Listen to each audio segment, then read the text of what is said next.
ظاهرة جميلة. أولا أنا بحيي هذا الشباب، شباب 25 يناير ده أنا بحيي، لأن كنقطة فارقة بين تاريخ مصر ما قبل 25 يناير، والتاريخ هيكتب كده أن مصر ما قبل 25 يناير تختلف تماما عن مصر بعد 25 يناير.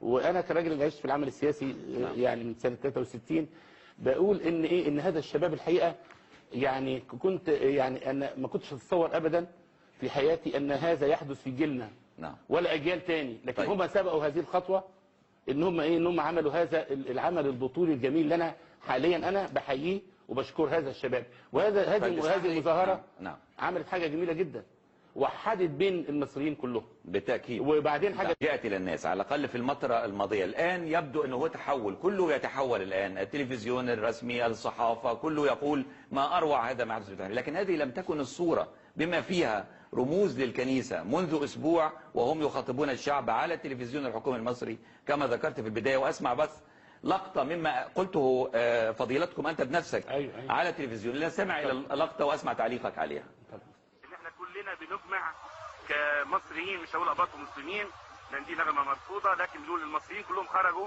للاستقرار، خرجوا للأمان، خرجوا لمصر كلها، أن يكون الزعيم مبارك هو القائد اللي بيقود مسيره مصر لبر الامان.